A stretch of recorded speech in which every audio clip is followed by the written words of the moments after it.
Remember, you always want to be acknowledging the sharing, acknowledging when the kids share. You can be you can say like thank you for sharing, or you can just like smile and nod. Just being validating is really important.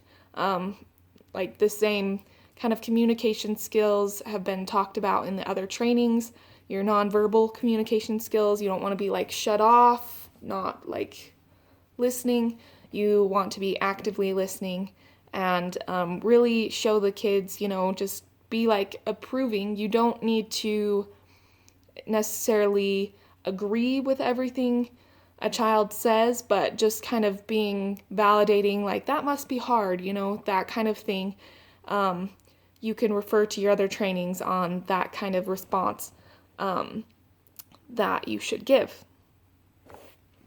It's also important to note that silence can be okay. I know silence is sometimes a little awkward, but silence can also be pretty powerful.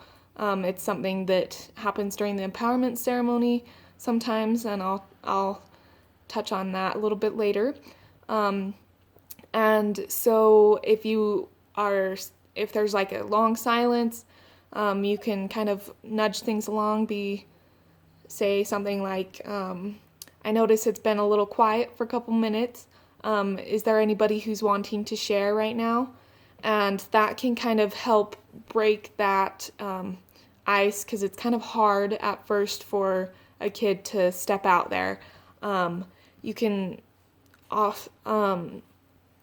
sometimes you can kind of rely on, especially like the first day, some returning campers will kind of know how things go, and so they can be helpful.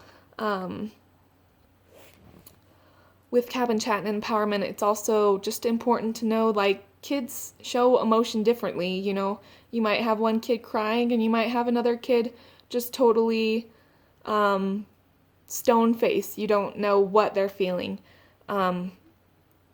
So it's totally fine for them to show emotion however they need to.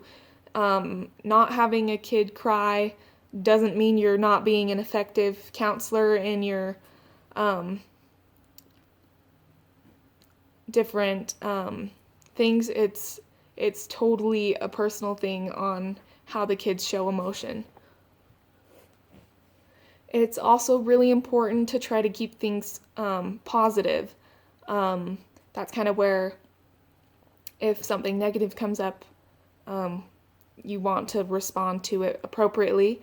And especially like even with the empowerment program, the reason that it's called empowerment is you want everybody to leave feeling that support. So and empowerment. So you want to keep things positive as much as possible with your kids, and Cabin Chat is a time that you can really, that is really important. Okay, so what if a kid brings up something that isn't appropriate, etc.? It's important to know that you can get help if you need it, from our mental health professional or the admin team, or our camp advisor. So just keep going and try to normalize the situation as much as possible, and keep the sharing moving, and then follow up quickly with the people that I just mentioned, that mental health professional, the directors, camp advisor. So like finally, like keeping control of the situation with Cabin Chat. Of course, you'll have those funny experiences, and sometimes the kids will be uncontrollably laughing and things, and you just need to make sure that you can kind of calm the situation down after a little bit, and kind of resume the sharing. You always want to kind of have your senses open on if something you said might be offensive, or if the kids seem hurt by something you said. You want to make sure that what you're saying is respectful, even if you don't, if you don't agree with something the child said, or things kind of Again, you're being camper centered, so you don't want to, you kind of want to keep those things to yourself sometimes.